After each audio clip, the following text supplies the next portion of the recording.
Hello friends, welcome in my YouTube channel NCERT smart classes. आज हम करेंगे हमारे क्लास 10th का चैप्टर नंबर 2 करेंगे हिस्ट्री का, जिसका नाम है भारत में राष्ट्रवाद। बहुत से स्टूडेंट्स को ये चैप्टर थोड़ा सा टफ लगता है। वैसे ये रियल में है भी बहुत बड़ा, पर ये बहुत इंटरेस्टिंग है। अगर आप इसे पढ़ोगे ना तो आपको ये बहुत ही अच्छे से समझ आएगा, और इसलिए मैंने इस चैप्टर की एक वीडियो बनाई है। वैसे तो ये थोड़ा सा लॉन्ग है, बट मैं ट्राई करूँगी इसे एक ही वीडियो में कवर करने का, ताकि आपको पूरा लाइन वाइज अच्छे से समझ आ जाए। ठीक है, तो लेट्स स्टार्ट करते हैं हम। पहले ना मैं आपको इस चैप्टर का बताऊंगी सीरियल वाइज की क्या क्या घटनाएं हुई थी, है ना। ये याद करना आप लोगों को थोड़ा सा टफ लगता है, लेकिन जब मैं सीरियल वाइज बताऊंगी तो देखना आपको ज़रूर ये इजी लगने लगेगा। ओके, सो लेट्स स्टार्ट करते हैं। हमारा आज का चैप्टर बहुत ही इजी है। ठीक है, देखो, सबसे पहले तो क्या हुआ था, 1857 में प्रथम स्वतंत्रता संग्राम हुआ था। सबसे पहले प्रथम स्वतंत्रता संग्राम आ सकता है कि कब हुआ था, तो 1857 में हुआ था। और उसके बाद 1817 में जो बंकिम चंद्र द्वारा वंदे मातरम की रचना की गई थी। फिर उसके बाद 85 में कांग्रेस की जो स्थापना है बम्बई में हुई, और फिर उसके बाद विमेश चंद्र बनर्जी जो है वो कांग्रेस के प्रथम अध्यक्ष बने थे। ठीक है, फिर उसके बाद क्या हुआ कि जो लॉर्ड कर्जन ने 1905 में बंगाल के विभाजन का प्रस्ताव रखा था, और 1905 में ही जो अबिंद्रनाथ टैगोर थे उन्होंने भारत माता का चित्र बनाया था। ठीक है, अबिंद्रनाथ, ये भी आ सकता है कि भारत माता का चित्र सर्वप्रथम किसने बनाया, तो आप लिख सकते हैं अबिंद्रनाथ टैगोर ने। उसके बाद क्या हुआ, 1906 में जो है आगा खां एवं नवाब सलीमुल्लाह ने मुस्लिम लीग की स्थापना की थी। ठीक है, उसके बाद उसके बाद 1907 में कांग्रेस का विभाजन हुआ था नरम दल और गरम दल में। ठीक है ना, 1907 में, ये सन याद कर लीजिए, 1907 में कांग्रेस का विभाजन हुआ था नरम दल और गरम दल में। ठीक है, फिर 1911 में जो है दिल्ली दरबार का आयोजन किया गया, और दिल्ली दरबार में जो है बंगाल विभाजन को रद्द किया गया था। उसके बाद दिल्ली दरबार में जो राजधानी कोलकाता है, कोलकाता से क्या हो गया, दिल्ली में स्थानांतरित कर दी गई थी। दिल्ली दरबार में ही ये फैसला लिया गया था। और फिर उसके बाद 1914 में, आप सबको पता ही है कि प्रथम विश्व युद्ध, और 1915 से स्टार्ट होता है हमारा मेन चीज़ की 1915 में जो महात्मा गांधी थे वो हमारे भारत पे लौटे थे। और फिर उसके बाद 1916 में जो है महात्मा गांधी ने नील कृषि विद्रोह में चंपारण सत्याग्रह चलाया। 1917 में जो है फिर उन्होंने गुजरात में खेड़ा जिले के सत्याग्रह चलाया। और फिर 1918 में उन्होंने गुजरात के अहमदाबाद में जो सूती कपड़ा मिलें थी उनको कारीगरों के लिए सत्याग्रह आंदोलन चलाया। ठीक है, ये उन्होंने जब से हुआ उन्होंने लाइन वाइज ही सारे आंदोलन कराए थे। 1916 में एक नील कृषि के लिए, फिर उसके बाद खेड़ा, और फिर उसके बाद गुजरात में अहमदाबाद में कराया था। फिर उसके बाद 1918 में प्रथम युद्ध की समाप्ति हो गई थी, और ब्रिटिश सरकार ने जो है भारतीयों की स्वशासन की मांग को ठुकरा दिया था। भारत में जो गांधी जी थे उन्होंने स्वशासन की मांग रखी थी, लेकिन जो ब्रिटिश थे उन्होंने उसे इस मांग को ठुकरा दिया था। और ब्रिटिश सरकार ने भारतीयों पर 1919 में रॉलक एक्ट जैसा काला कानून लागू किया। तो ये क्वेश्चन आ सकता है कि जो रॉलट एक्ट जैसा काला कानून जो था वो कब लागू किया गया था, तो ब्रिटिश सरकार द्वारा 1919 में लागू किया गया था। ठीक है, आप इसको लर्न कर लीजिएगा। और 13 अप्रैल 1919 में जलियांवाला बाग हत्याकांड हुआ था। ठीक है, इसकी डेट भी लर्न कर लेना, ये बहुत इंपॉर्टेंट है, और ज़्यादातर एग्जाम्स में पूछा जाता है जलियांवाला बाग हत्याकांड के बारे में, तो इसका डेट आप अच्छे से लर्न कर लो, 13 अप्रैल 1999। ऑलराइट, उसके बाद 1919 में खिलाफत आंदोलन की शुरुआत भी हुई थी, और जो मोहम्मद अली व शौकत अली थे, जो 1919 में जो खिलाफत आंदोलन की शुरुआत मोहम्मद अली व शौकत अली ने की थी, और महात्मा गांधी ने असहयोग आंदोलन की शुरुआत भी की थी, इसी टाइम की थी। और 1922 में जो है चौरी चौरा, इसकी डेट भी आपको लर्न कर लेनी है कि 1922 में जो है चौरी चौरा जो है घटना ये हुई थी। और गांधी जी ने जो इसमें क्या किया था कि उन्होंने असहयोग आंदोलन वापस ले लिया था। फिर क्या हुआ, 1925 में 9 अगस्त 1925 को काकोरी में क्रांतिकारियों ने अंग्रेज़ों का खजाना जो था वो लूटा था, है ना। भगत सिंह और चंद्रशेखर ये भी इसमें शामिल थे, आपने तो देखा ही होगा। और 1928 में जो साइमन कमीशन था वो भारत आया था, जिसका जो विरोध करते हुए लाला लाजपत राय की मृत्यु हुई थी। किसका विरोध करते हुए, साइमन कमीशन का विरोध करते हुए। उसके बाद 8 अप्रैल 1929 को भगत सिंह, ये डेट आपको याद कर लेनी है, 8 अप्रैल 1929 को भगत सिंह बटुकेश्वर दत्त ने असेंबली पर बम फेंका था। और 12 मार्च 1930 को, 12 मार्च डेट याद रख लीजिएगा, 12 मार्च 1930 को महात्मा गांधी ने साबरमती से दांडी यात्रा आरंभ की थी। और 6 अप्रैल 1930 को जो दांडी पहुंचकर, वो कब पहुंचे थे, 12 मार्च को उन्होंने स्टार्ट की, और 6 अप्रैल को वो दांडी तट पर पहुंचे, और वहां पर उन्होंने नमक बनाकर इस कानून को तोड़ा था। ठीक है, और उसके बाद 1930 में डॉक्टर अंबेडकर ने अनुसूचित जातियों को जो है दलित वर्ग एसोसिएशन के संगठन बनाया था। और फिर 1931 में 23 मार्च 1931, ये डेट भी इम्पॉर्टेंट है कि 23 मार्च 1931 को भगत सिंह, सुखदेव और राजगुरु को फांसी दी गई थी। फिर 1931 में क्या हुआ था, और इसी में गांधी इरविन समझौता जो है सविनय अवज्ञा आंदोलन की भी वापसी इसमें हो गई थी। और फिर उसके बाद 1931 में ही देख रही हो कितने एक ही साल में कितनी सारी घटनाएं हुई। तो ये घटनाएं भी आपको लर्न करनी है कि 1931 में जो महात्मा गांधी थे उन्होंने द्वितीय गोलमेज सम्मेलन में भाग लिया था, परंतु वहाँ से उन्हें कोई सफलता नहीं मिली थी। ये जब आप चैप्टर पढ़ना या फिर आप ऐसे इसको लर्न कर लो कि जब गोलमेज सम्मेलन हुआ था, तो जब जो गांधी जी ने उसमें भाग लिया था, पर उन्हें सफलता नहीं मिल पाई थी। और 1932 में महात्मा गांधी और अम्बेडकर जी ने पूना एक्ट, उनके मध्य में पूना एक्ट हुआ था। और 1933 में जो चौधरी रहमत अली थे, उन्होंने सर्वप्रथम पाकिस्तान का विचार सामने रखा था। किसने और कब रखा था? 1933 में चौधरी रहमत अली जी ने पाकिस्तान का विचार सामने रखा था। ठीक है। फिर उसके बाद 1935, अब देख रहे हो भारत की आज़ादी का दिन निकट आते जा रहा है। 1935 में भारत शासन अधिनियम पारित हुआ और प्रांतीय सरकारों का गठन हुआ था। 1939 में द्वितीय विश्व युद्ध आरंभ हुआ था। ठीक है। और फिर 40 में जो है मुस्लिम लीग के लाहौर अधिवेशन में पाकिस्तान की मांग का संकल्प पास किया गया था। 1942 में जो है भारत छोड़ो आंदोलन की शुरुआत या गांधी जी ने कौन सा नारा दिया था? करो या मरो का नारा। ये नारा बड़ा ही प्रसिद्ध है, करो या मरो, और मुझे बहुत ही ज़्यादा पसंद है। और 1945 में जो अमेरिका ने जापान पर परमाणु हमला किया था और द्वितीय विश्व युद्ध की समाप्ति हो गई थी। फिर 46 में क्या हुआ? जो कैबिनेट मिशन था, कैबिनेट मिशन संविधान सभा के प्रस्ताव के साथ भारत आया था 1946 में। ठीक है। देखो 15 अगस्त 1947 को आखिरकार हमारा जो भारत था वो आज़ाद हो गया था। कब हुआ था? 15 अगस्त 1947 को। अब देखो कुछ रोचक तथ्य हम पढ़ेंगे अभी कि जब भारत आज़ाद हुआ तो ब्रिटेन के प्रधानमंत्री कौन थे? क्लाइमेट एटली। और सुभाष चंद्र बोस ने कौन सा नारा दिया था? दिल्ली चलो और तुम मुझे खून दो, मैं तुम्हें आज़ादी दूंगा। बाल गंगाधर तिलक ने स्वराज मेरा जन्मसिद्ध अधिकार है और मैं इसे लेकर रहूँगा, ये नारा दिया था।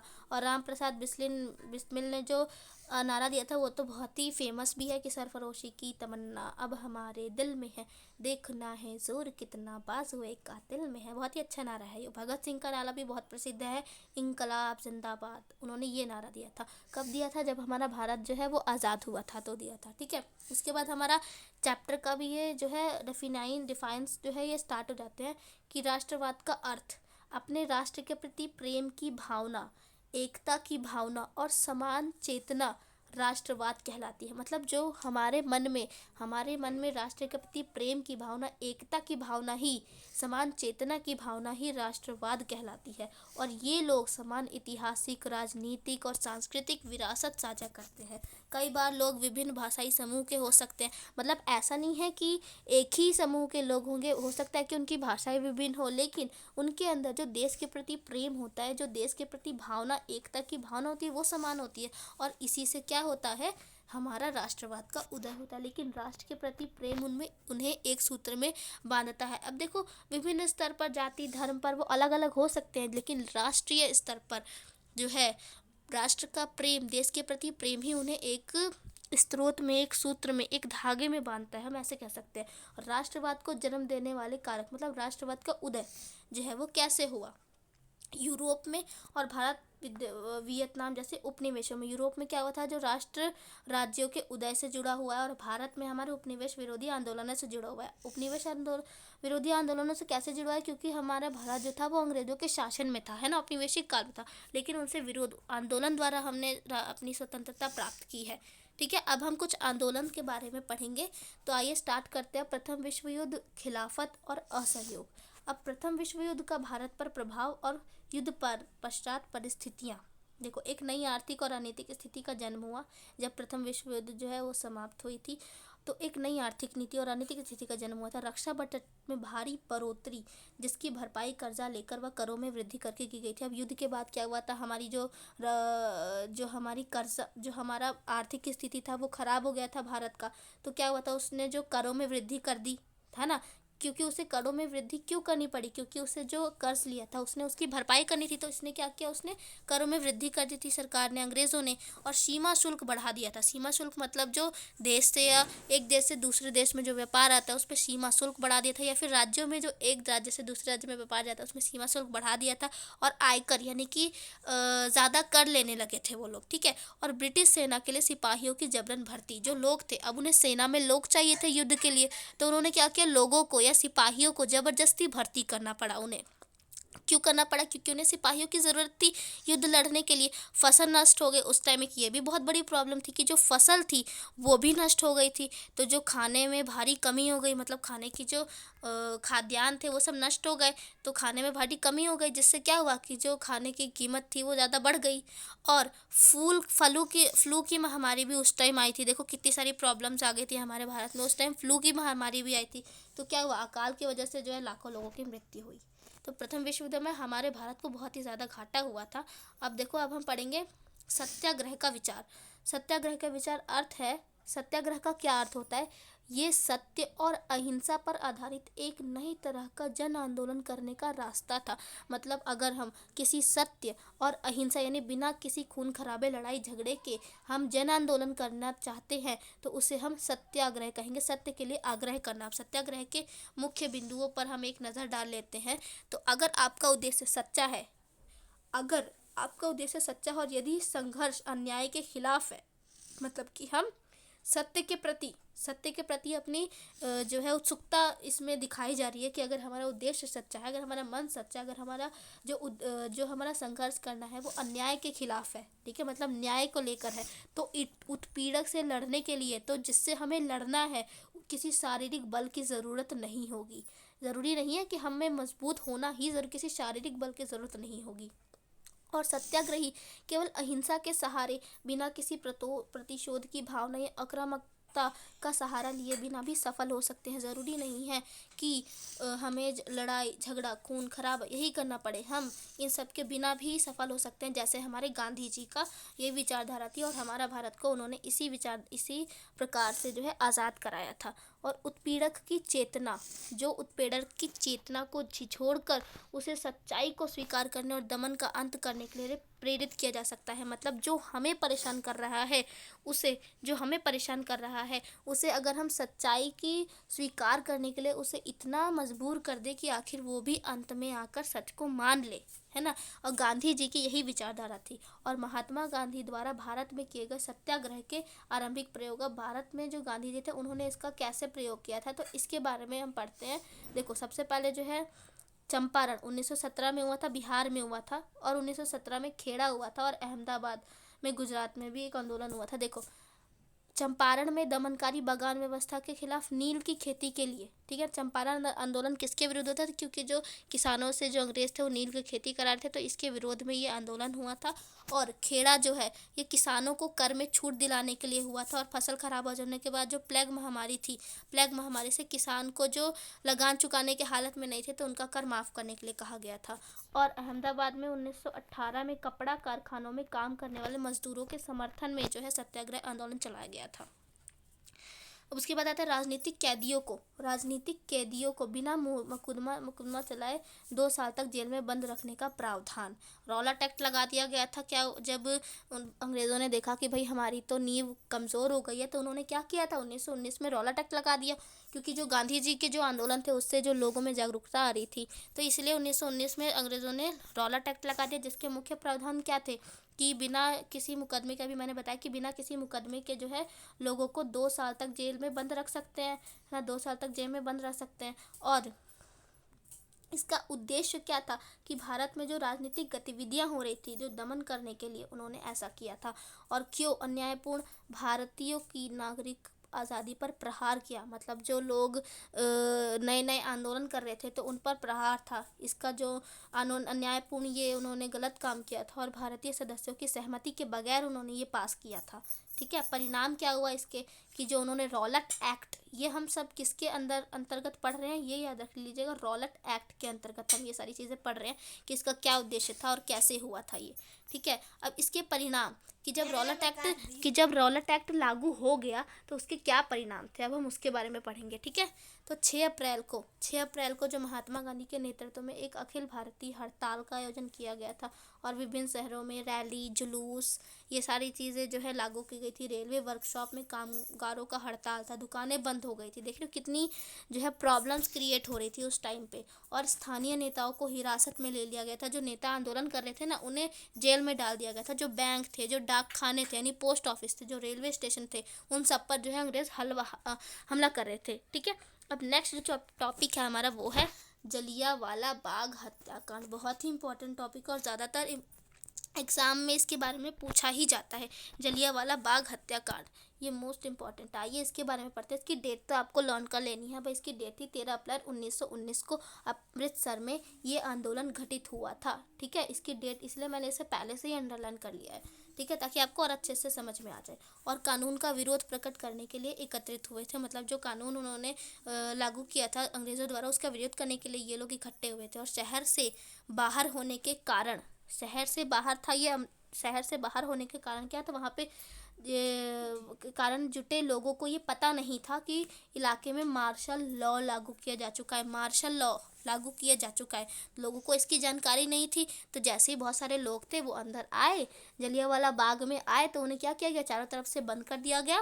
देखो, जनरल डायर वहाँ पे पहुँचे, मैदान से बाहर निकलने के सभी रास्तों को बंद कर दिया गया और भीड़ पर अंधाधुंध गोलियां चला दी गई। सैकड़ों लोग मारे गए। ये बहुत ही दुखदाई और बहुत ही हमारे भारत में ये बहुत ही दर्दनाक दिन था। इस दिन जलियांवाला बाग हत्याकांड का प्रभाव क्या हुआ। अब जब ये हत्याकांड हुआ तो लोगों पर इसका क्या प्रभाव हुआ। देखो सिंपल सी बात है, बड़ी खलबली मच गई होगी हमारे भारत के, क्योंकि भाई बहुत सारे सैकड़ों लोग मारे गए थे। कितनी दुख की बात थी ये हमारे भारत के लिए। भारत के बहुत सारे शहरों में लोग सड़कों पर उतर आए। उनके अंदर का जो गुस्सा था वो उन्हें सड़कों पर लेकर आ गया। हड़ताल होने लगी, लोग पुलिस के मोर्चे लेने लगे और सरकारी इमारतों पर हमला करने लगे। ठीक है, उनके अंदर इतना गुस्सा भर गया था। और उसके बाद क्या हुआ, सरकार ने निम्रतापूर्ण रवैया अपनाया और लोगों को अपमानित और आतंकित किया। उसने क्या किया, और लोगों को परेशान करना शुरू कर दिया अंग्रेज़ों ने। सत्याग्रहियों को ज़मीन पर नाक रगड़ने के लिए सड़क पर घिसटकर और चलने और साहिबों यानी अंग्रेज़ों को सलाम करने के लिए मजबूर किया गया। बताओ, ऐसा ऐसा जो है उन पर अत्याचार किए जा रहे थे अंग्रेज़ों के द्वारा हमारे भारत के लोगों पर। है, ये कब किया जा रहा था, जब जलियांवाला बाग हत्याकांड हुआ था। तो उसके विरोध में हमारे लोगों का जो प्रदर्शन था, उसे देखते हुए अंग्रेज़ों ने ये सारी चीज़ें हमारे लोगों के साथ की थी। अब लोगों को कोड़े मारे गए और गुजरांवाला यानी पंजाब के गांवों पर बम बरसाए गए। बताओ, हिंसा फैलते जब देखा गांधी जी ने कि भाई ये तो बड़ी प्रॉब्लम हो गई है, तो उन्होंने क्या किया, जो रॉलेट सत्याग्रह था उसे वापस ले लिया। जब हिंसा फैलने लगी तो उन्होंने रॉलेट सत्याग्रह को वापस ले लिया। उसके बाद खिलाफत का मुद्दा देखो एक बार। इस टॉपिक को हम पढ़ते हैं, बहुत ही अच्छा है। खिलाफत शब्द खलीफा से निकला हुआ है, जो ऑटोमन तुर्की का सम्राट होने के साथ साथ इस्लामिक विश्व का आध्यात्मिक नेता भी था। प्रथम विश्व युद्ध में तुर्की की हार हुई थी और ये अफवाह फैल गई कि तुर्की पर एक अपमानजनक संधि थोपी जाएगी। और इसलिए क्या हुआ, जो खलीफा की तात्कालिक शक्तियों की रक्षा के लिए मार्च 1919 में अली बंधुआ द्वारा बम्बई में एक खिलाफत समिति का गठन किया गया था। महात्मा गांधी ने क्यों खिलाफत का मुद्दा उठाया, देखो इसके पीछे क्या कारण था, अब हम पढ़ते। तो रॉलेट सत्याग्रह की असफलता के बाद, जब रॉलेट सत्याग्रह उनका असफल हुआ था, जलियांवाला बाग हत्याकांड हुआ, तो उसकी असफलता के बाद महात्मा गांधी पूरे भारत में और भी ज़्यादा जनाधार वाला आंदोलन खड़ा करना चाहते थे। मतलब वो और भी बड़े पैमाने पर आंदोलन खड़ा करना चाहते थे, जिससे कि जो अंग्रेज़ है उनका पूरा अंदर तक उनकी जो जड़ है वो हिल जाए, वो ये चाहते थे। तो इसीलिए जो है उन्होंने खिलाफत का मुद्दा उठाया था। ठीक है, अब उन्हें विश्वास था कि बिना हिंदू और मुस्लिम को एक किए बिना ये आंदोलन उनका खड़ा नहीं हो सकता। तो इसीलिए उन्होंने खिलाफत का मुद्दा उठाया। ये भी उन्हें विश्वास था कि जब तक हिंदू और मुस्लिम एक नहीं होंगे तब तक भाई तो ये हमारा काम नहीं हो पाएगा। अब असहयोग आंदोलन के बारे में पढ़ते हैं। असहयोग आंदोलन क्यों हुआ। असहयोग आंदोलन, तो भारत में ब्रिटिश शासन की स्थापना भारत के सहयोग से हुई थी। और यदि भारत अपना सहयोग वापस ले लेता, मतलब भारत के लोग जो थे वो ब्रिटिश शासन पर आश्रित थे, है ना, भारत के सहयोग से जो थे ब्रिटिश शासन की स्थापना हुई थी। तो गांधी जी का मानना था कि अगर जो भारतीय लोग हैं वो अपना सहयोगी वापस ले ले तो ब्रिटिश शासन कहाँ के रह जाएगा, है ना। अब असहयोग आंदोलन के चरण, असहयोग आंदोलन के चरण सरकार द्वारा दी गई पदवियां लौटानी, सरकारी नौकरी, सेना, पुलिस, अदालत, विदेशी वस्तुओं का बहिष्कार और व्यापक सविनय अवज्ञा आंदोलन। मतलब कि असहयोग आंदोलन के अंतर्गत क्या किया गया, जो भी सरकार ने लोगों को सरकारी नौकरी जो थी, उन लोगों ने नौकरी, जो लेखक थे, जो वकील थे, सरकारी पदवियां लौटा दी, उपाधियां लौटा दी, और जो सेना पुलिस थे, जो वकील थे, उन्होंने क्या किया था, अदालत जाना छोड़ दिया, बच्चों ने स्कूल जाना छोड़ दिया, टीचर्स ने पढ़ाना छोड़ दिया। तो मतलब कि क्या हो रहा था, इससे असहयोग जो लोगों द्वारा ब्रिटिश शासन को सहयोग मिल रहा था वो हट गया था, एक तरह से आप समझ लो तो। ठीक है, ये कब हुआ था असहयोग, उन जनवरी से फरवरी तक हुआ था, 1921 से 22, मतलब पूरा एक साल ये खिंचा था, आप ऐसे समझो। और असहयोग आंदोलन से संबंधित कांग्रेस अधिवेशन सितंबर 1920 में असहयोग पर स्वीकृति, अन्य नेताओं द्वारा दिसंबर 1920 में क्या हुआ, स्वीकृति पर मोहर और उसकी शुरुआत पर सहमति दी गई थी। ठीक है, उसके बाद विभिन्न सामाजिक समूह जिन्होंने भाग लिया, शहरों के मध्यवर्गीय विद्यार्थी, शिक्षक, वकील, ग्रामीण इलाकों में किसान और आदिवासी, बागानों में मजदूर, इन सभी ने भाग लिया था। जैसे मैंने बताया था कि जो विद्यार्थी थे, है ना, जो विद्यार्थी थे उन्होंने स्कूल जाना छोड़ दिया, टीचर्स ने पढ़ाना छोड़ दिया, वकीलों ने अदालत जाना छोड़ दिया। तो क्या जो सहयोग था वो हटता जा रहा था। और आंदोलन के दोहरे लक्ष्य और भी लक्ष्य थे, स्वराज की प्राप्ति, मेन लक्ष्य क्या था, आंदोलन का मेन लक्ष्य था स्वराज की प्राप्ति। बहुत ही गांधी जी का इसके पीछे यही लक्ष्य था, यही मकसद था। अब खिलाफत के मुद्दे को समर्थन, ताकि हिंदू मुस्लिम एकता लाई जा सके, उन्होंने इसलिए ऐसा किया था। ठीक है, अब आंदोलन की समाप्ति कैसे हुई, देखो फरवरी 1922 में महात्मा गांधी ने आंदोलन वापस ले लिया, क्योंकि चौरी चौरा में हिंसक घटना हुई थी। अब चौरी चौरा आंदोलन हुआ, इसीलिए महात्मा गांधी जी को ये आंदोलन वापस लेना पड़ा था। कब लिया उन्होंने ये वापस आंदोलन, 1922 में लिया था, फरवरी में। अब आंदोलन के भीतर अलग अलग धाराएं, विभिन्न सामाजिक समूहों ने आंदोलनों में हिस्सा लिया, परंतु प्रत्येक वर्ग की अपनी अपनी आकांक्षाएं थी, सभी के लिए स्वराज का अर्थ। अब देखो गांधी जी ने क्या कहा था कि भाई हमें स्वराज मिलेगा, तो इसके भीतर अलग अलग धाराएं थी, मतलब लोग अपने अपने अलग अलग मकसद से शामिल हुए थे। अब अलग अलग जो प्रत्येक वर्ग की अपनी अपनी आकांक्षाएं थी। स्वराज से कोई किसान सोचता था कि मेरी स्थिति बेहतर हो जाएगी, जो बच्चे सोचते थे कि हमें जो है ज़्यादा पढ़ने को मिलेगा, जो शहरों में जो समस्याएं थी, शहर के लोग सोचते थे हमारी, मतलब जिनकी जो जो समस्या थी ना, उन्हें ऐसा लगता था जैसे मानो इतनी प्रॉब्लम्स हो गई थी ना उनके ऊपर, उन्हें ऐसा लगता था कि मतलब बस स्वराज की स्थापना हुई कि हमारी सारी टेंशन दूर हो जाएगी, समझे, उन्हें ऐसा लगता था। बिल्कुल, इसीलिए सबकी जो धारणाएं हैं स्वराज के प्रति वो अलग अलग थी। अब देखो प्रत्येक सामाजिक समूह ने आंदोलन में भाग लेते हुए स्वराज का मतलब एक ऐसा युग लिया जिसमें उनके कष्ट और मुसीबत खत्म हो जाएंगे। देखो मैंने आपको बताया कि स्वराज से सब लोग क्या समझने लगे थे कि भाई अब जहाँ स्वराज आए कि जो भी हमारी कष्ट है, जो भी हमारी मुसीबत है, वो सब खत्म हो जाएगी, उनका ऐसा मानना था स्वराज के प्रति। ठीक है, अब सविनय अवज्ञा आंदोलन की ओर। अब नेक्स्ट आंदोलन उन्होंने क्या किया, सविनय अवज्ञा आंदोलन, यानी असहयोग आंदोलन की समाप्ति से लेकर सविनय अवज्ञा आंदोलन की होने तक की मुख्य घटनाएं अब हम पढ़ेंगे। देखो क्या हुआ, फरवरी 1922 में गांधी जी द्वारा असहयोग आंदोलन वापस ले लिया गया। क्यों ले लिया गया भाई, चौरी चौरा आंदोलन घटना हुई थी, अहिंसक घटना, इसीलिए। और प्रांतीय परिषद चुनाव में हिस्सा लेने को लेकर कांग्रेस के नेताओं में आपसी मतभेद हो गया, मतलब कि नेता आपस में ही लड़ने लगे, तो भाई ऐसा तो इसलिए उनको आंदोलन वापस लेना पड़ा था। अब देखो CR दास और मोतीलाल नेहरू द्वारा स्वराज पार्टी यानी जनवरी 1923 का गठन, ताकि प्रांतीय परिषद के चुनाव में उनको हिस्सा ले सके। तो इन्होंने उनका मतलब सबकी विचारधारा थोड़ी थोड़ी हिलने लगी थी, अलग होने लगी थी। विश्वव्यापी आर्थिक मंदी की वजह से जो कृषि उत्पाद की कीमतों में भारी, अब क्या हुआ कि जो मंदी आने लगी मार्केट्स में, मतलब सामानों की कीमत बढ़ने लगी, तो इससे जो है करों में भारी कीमत में भारी गिरावट आ गई थी, आप एक तरह से कह सकते हैं। और ग्रामीण इलाकों में भारी उथल पुथल,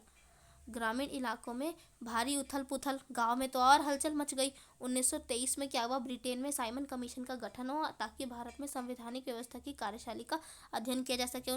देखो ब्रिटेन में 1927 में साइमन कमीशन का गठन हुआ था, ताकि जो भारत है उसमें जो है संवैधानिक व्यवस्था की कार्यशैली का अध्ययन किया जा सके, इसलिए वहाँ पे 1927 में ब्रिटेन में साइमन कमीशन का गठन किया गया था। देखो 1928 में क्या हुआ, साइमन कमीशन भारत आया, है ना। और पूरे भारत ने इसका विरोध प्रदर्शन किया। और 1929 में क्या हुआ था, लॉर्ड इरविन द्वारा डोमिनियन स्टेटस का ऐलान हुआ था कांग्रेस के भीतर। डोमिनियन स्टेटस, आप इसका डेफिनेशन मुझे कमेंट में देंगे, और अगर आपको नहीं मिला तो मैं भी आपको इसका मतलब बताऊंगी कमेंट सेक्शन में, ठीक है।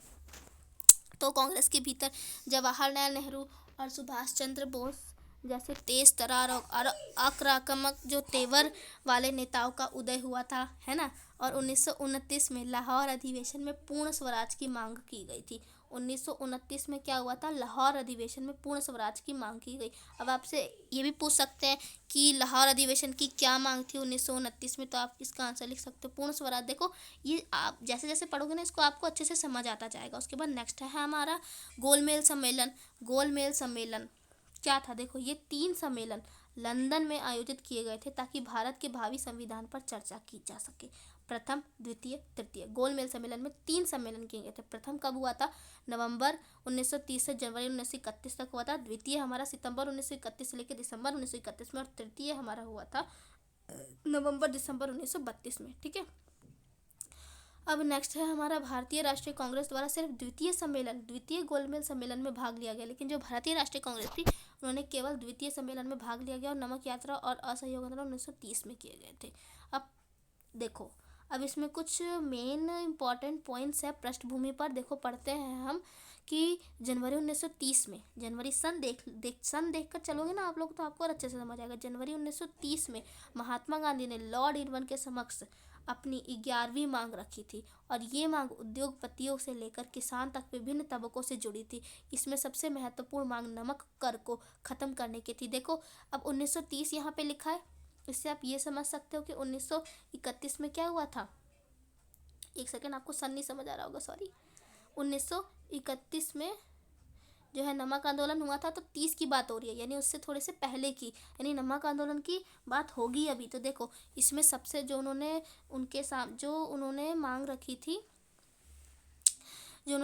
थी लॉर्ड इरविन के सामने, उसमें उनका मुख्य महत्वपूर्ण मांग क्या था, नमक कर को खत्म करना। और लॉर्ड इरविन इसमें से किसी भी मांग को मानने के लिए तैयार नहीं थे, ठीक है। गांधी जी ने 11 मांग रखी थी, लेकिन लॉर्ड इरविन जो थे उन्होंने कोई भी मांग नहीं मानने को वो तैयार ही नहीं थे। अब 12 मार्च 1930 को महात्मा गांधी द्वारा नमक यात्रा की शुरुआत की गई। अब भाई वो उनकी बात नहीं माने तो गांधी जी ने क्या कर दी, ये आंदोलन शुरू कर दिया, यात्रा शुरू कर दी, दांडी यात्रा। और 6 अप्रैल 1930 को वो पहुंच भी गए और नमक बनाकर उन्होंने कानून का उल्लंघन किया। ये घटना जो है सविनय अवज्ञा आंदोलन की शुरुआत थी, यही घटना, ठीक है। उसके बाद सविनय अवज्ञा आंदोलन 6 अप्रैल 1930 मार्च 31 में होता गांधी इरविन समझौते की वजह से, ठीक है ना। 1932 में दोबारा शुरुआत हुई थी इसकी, जब नमक कानून हुआ था। और 34 में स्वतः समाप्ति, खुद ही समाप्त हो गया था अपने आप ही। मुख्य घटनाएं देखो, देश के विभिन्न हिस्से में नमक कानून का उल्लंघन हुआ, विदेशी वस्तुओं का बहिष्कार हुआ, शराब की दुकानों की पिकेटिंग हुई थी और वन कानूनों का उल्लंघन हुआ था। इन सब का ये जो है सरकार द्वारा बनाई गई नीतियाँ थी सारी, ठीक है। ये सारी जो नीतियाँ थी वो सरकार के द्वारा बनाई गई थी। सरकार कौन थी, किसकी सरकार चलती थी उस टाइम, अंग्रेज़ों की सरकार चलती थी। और ये सारी उनकी विरोध किया गया था, क्यों, ताकि स्वराज की स्थापना की जा सके, ठीक है। अब ब्रिटिश सरकार की क्या प्रतिक्रिया थी, मतलब ये भारत की बताई गई है ना, कि उन्होंने क्या किया, अपना सहयोग हटा लिया पूरी तरह से अंग्रेज़ों पर से। तो ब्रिटिश जो अंग्रेज थे उन्होंने क्या किया, तो कांग्रेस नेताओं को जेल में डाल दिया, उसके जो लोग थे उनके ऊपर अत्याचार किया गया, शांतिपूर्ण सत्याग्रह पर आक्रमण किया गया, महिला बच्चों की पिटाई की और लगभग 1 लाख लोगों को गिरफ्तार किया, ठीक है। अब असहयोग आंदोलन में भाग लेने वाले अमीर किसान ऊंचे लगान के विरोध में क्यों भाग ले रहे थे। अब इसमें आप जो मैंने कहा था ना कि सबकी अपनी अपनी इच्छा थी, है ना। सबको लगता था कि भाई जो है हम अगर स्वराज स्थापित हो जाएगा तो हमारी मान लो सारी कष्टें, सारी मुसीबतें ही हल हो जाएंगी। तो इसमें बताएंगे कि कौन से वर्ग क्यों कैसा लगता था, कि वो क्या सोचता था कि अगर जो है हमारा देश आज़ाद हो गया तो क्या होगा। तो जो अमीर किसान थे वो सोचते थे कि जो ऊंचा लगान जो होता है उसके विरोध में हम जो है उसके विरोध में हमारे लिए फ़ायदेमंद होगा। और जो गरीब किसान थे वो सोचते थे जो भाड़ा और ऊंचा लगान देना, उनकी भी यही समस्या थी। लगभग व्यवसायी वर्ग जो था, जो व्यापार करता था, वो चाहते थे कि जो औपनिवेशिक सरकार की व्यावसायिक नीतियों के खिलाफ, ठीक है ना। और महिलाएं जो थी वो महात्मा गांधी से प्रेरित होकर उसमें हुई थी और कुछ स्थान पर मजदूर भी हुए थे। अब ये कैसे असहयोग आंदोलन से अलग था, ठीक है। अब असहयोग आंदोलन से कैसे अलग था आपको ये देखना है। देखो असहयोग आंदोलन में क्या हुआ था, लक्ष्य था स्वराज, ठीक है, लक्ष्य क्या था, स्वराज। लेकिन इस बार है, इस बार क्या लक्ष्य था। अब देखो, अभी अगर मैं आपसे पूछूं कि हम कौन सा जो है अभी पढ़ रहे हैं पूर्ण स्वराज, इस बार हमारा क्या लक्ष्य था, पूर्ण स्वराज। इस बार हम पढ़ रहे हैं सविनय। असहयोग आंदोलन हमने पहले पढ़ा था, लेकिन इस बार हम पढ़े सविनय अवज्ञा आंदोलन, है ना। तो असहयोग आंदोलन में क्या था, लक्ष्य स्वराज, लेकिन अब हमारा लक्ष्य था पूर्ण स्वराज, पूरी तरह से जो है स्वराज को हासिल करना, ये हमारा अब लक्ष्य हो गया था। आपको ये याद रखना, ये पूछा जाता है कि बच्चे कंफ्यूज रहते हैं कि स्वराज और पूर्ण स्वराज। स्वराज मतलब हमारा राज्य हो, लेकिन पूर्ण स्वराज मतलब पूरी तरह से अब हमें ही शासन करना, इन्हें पूरी तरह से भगा देना है, ठीक है, ऐसा। और इसीलिए मैंने इसको अंडरलाइन कर दिया। देखो, असहयोग ने कानूनों का उल्लंघन शामिल नहीं था। ये जो असहयोग आंदोलन चला था उसमें जो गांधी जी थे उन्होंने कहा था कि भाई हमें किसी भी कानून का उल्लंघन किए बिना करना है, बिल्कुल अहिंसक तरीके से करना है, ठीक है। लेकिन इस कानून में कानूनों को तोड़ना शामिल था, ठीक है। सविनय अवज्ञा आंदोलन की सीमाएं क्या थी, देखो, अनुसूचित जाति की भागीदारी नहीं थी, मतलब जो छोटी जाति थी उनकी भागीदारी नहीं थी। क्यों नहीं थी, क्योंकि लंबे समय से कांग्रेस इनके हितों पर ध्यान नहीं दे रही थी, है ना। मतलब जो अनुसूचित, जो पिछड़े, जो छोटे जाति के लोग थे, उन्हें लगता था कि ये हमारी तो भाई, जब हमारी चिंता ही नहीं कर रही है, हमारे प्रॉब्लम्स को की ओर नज़र ही नहीं डाल रही है, तो हम फिर क्यों आंदोलन में शामिल हो, है ना। और मुस्लिम संगठनों द्वारा सविनय अवज्ञा आंदोलन के प्रति कोई खास उत्साह नहीं था। मुस्लिम संगठन जो थे उनका इसके प्रति कोई खास उत्साह ही नहीं था, क्योंकि और 1920 के दशक के मध्य जो था, कांग्रेस हिंदू महासभा जैसे हिंदू धार्मिक संगठनों के करीब आने लगा था, है ना। तो उन्होंने क्या किया था, वो हिंदी तो मुस्लिम को लगता था कि भाई ये तो हिंदू के प्रति ही जा रहे हैं, है ना। तो इसीलिए उन्होंने, मुस्लिम जो लोग थे उन्होंने उसमें भागीदारी नहीं की थी। उसके बाद है, दोनों समुदायों के बीच संदेह और अविश्वास का माहौल बना हुआ था।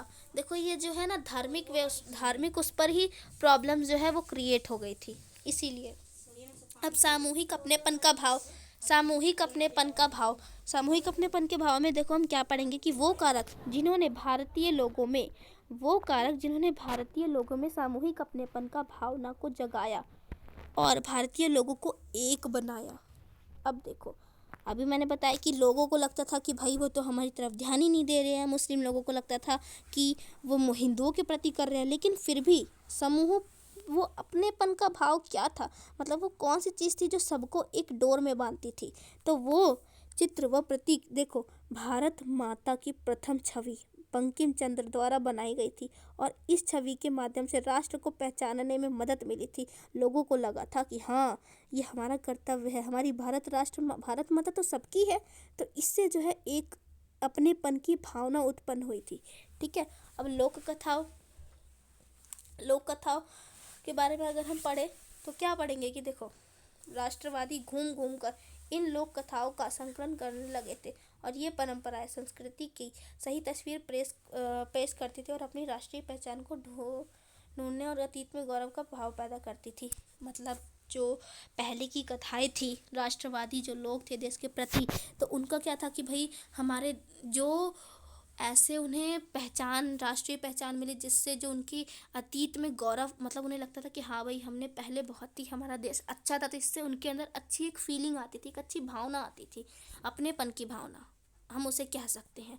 जिन्हें देखो, झंडा बंगाल में 1905 में स्वदेशी आंदोलन के दौरान सर्वप्रथम तिरंगा हरा, पीला और लाल, जिसमें 8 कमल थे, और 1921 तक आते आते महात्मा गांधी ने सफ़ेद, हरा और लाल तिरंगा झंडा तैयार कर लिया था, ठीक है। इतिहास की पुनर्व्यवस्था, तो बहुत से भारतीय महसूस करने लगे थे कि राष्ट्र के प्रति गर्व की भाव जगाने के लिए भारतीय इतिहास को अलग ढंग से पढ़ना है और बाकी भारतीय गर्व का अनुभव कर सके। मतलब सभी लोगों को लगे कि हाँ, हमारे भारत अच्छा है ना। केवल हिंदू को ही नहीं लगे, क्योंकि हिंदू को मुस्लिमों को भी लगना चाहिए। अब हिंदू लोगों को अतीत से मतलब बहुत सी चीज़ें मिली, तो इसका मतलब नहीं, इसका कोई अर्थ नहीं निकलता।